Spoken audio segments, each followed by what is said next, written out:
उद्धव ठाकरे से गठबंधन का सवाल ही नहीं, लेकिन देवेंद्र फडणवीस के बयान ने मचाई सियासी हलचल। लोकसभा चुनाव की तारीखों के ऐलान से पहले महाराष्ट्र में नेताओं की बयानबाजी से सियासी पारा और चढ़ गया है।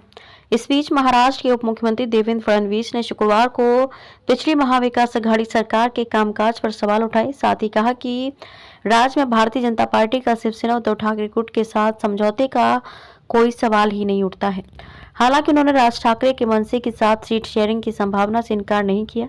वहीं एक इंटरव्यू में डिप्टी सीएम देवेंद्र फडणवीस ने कहा कि मुंबई में जो काम अब हो रहे हैं वे 20 साल पहले होने चाहिए थे। उन्होंने कहा कि एक बड़ा काम दिखा दीजिए जो उद्धव ठाकरे ने किया। हमने बुलेट ट्रेन पर बुलेट की तरह काम किया। उद्धव ने रोका। पूर्व मुख्यमंत्री ने कहा कि बीजेपी शिंदे नीत शिवसेना राष्ट्रवादी कांग्रेस पार्टी गठबंधन के बीच राज्य की 80% सीटों के लिए सहमति बन गई है। इस बार बीजेपी सीटों का रिकॉर्ड तोड़ेगी। हालांकि उन्होंने ये भी कहा कि वह खुद लोकसभा चुनाव नहीं लड़ेंगे। इस साल के अंत में होने वाले विधानसभा चुनावों के बारे में फडणवीस ने स्पष्ट किया कि चुनाव मुख्यमंत्री शिंदे के नेतृत्व में ही लड़ा जाएगा। राज ठाकरे के मनसे के साथ गठबंधन की संभावना पर बीजेपी नेता ने कहा कि उनसे बातचीत नहीं चल रही है, लेकिन गठबंधन से इनकार भी नहीं है। उन्होंने कहा कि बीजेपी अभी सीएम की कुर्सी पर दावा नहीं करेगी, चुनाव के बाद हालात देखकर फैसला करेगी। उन्होंने कहा कि विपक्षी एमवीए गठबंधन से जो आना चाहे उनका स्वागत है।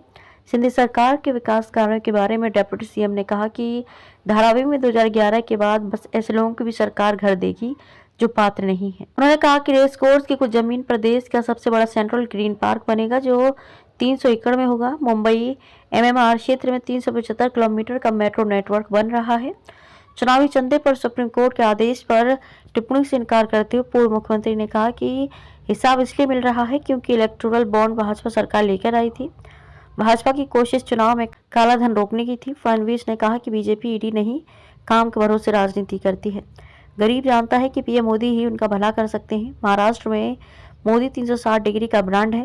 राज्य के हर तबके पर पीएम मोदी का असर है। उन्होंने दावा किया कि महाराष्ट्र में इस बार 40 का रिकॉर्ड टूटेगा। चुनावी गणित नहीं, चुनावी केमिस्ट्री काम करेगी और सारे चुनावी पंडित इस बार गलत साबित होंगे।